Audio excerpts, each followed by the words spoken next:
এক ভাইয়ের গল্প, যিনি একসময় নামাজহীন, উদাসীন, হতাশ জীবনের যাত্রী ছিলেন। দিনের প্রতি মনোযোগ ছিল না, দোয়া করতেন না, বরং মনে হতো আল্লাহ যেন তাকে ভুলে গেছেন।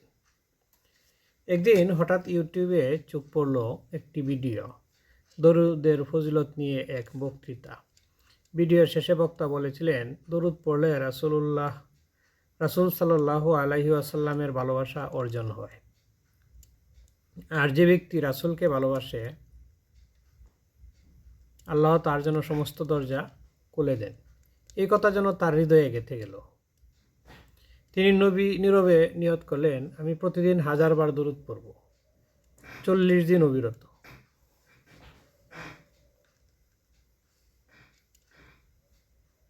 প্রথম কিছুদিন শুধু কণ্ঠে ছিল দুরুদ, কিন্তু কয়েকদিন পর তিনি অনুভব করতে লাগলেন হৃদয়ের ভার যেন হালকা হয়ে যাচ্ছে।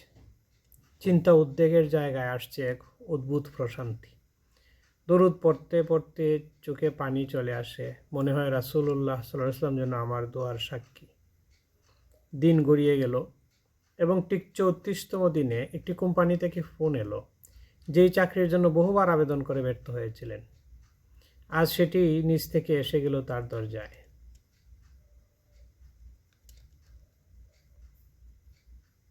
সেদিন তিনি সেজদায় পড়ে কেঁদে ফেললেন, হে আল্লাহ, তুমি আমাকে ফিরিয়ে এনেছ, তুমি আমার জীবনের বন্ধ দরজাগুলো খুলে দিয়েছ।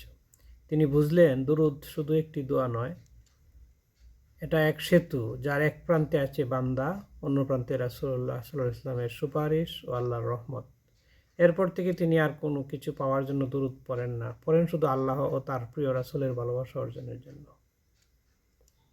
এই ভালোবাসার চর্চা শুরু করলে ব্রেইন তিনি বলেন, আজ আমি শিখেছি দোয়া সবসময় কবুল হয়, শুধু দরজাটা ঠিক রাখতে হয়, আর সেই দরজার নাম হলো দুরুদ শরীফ।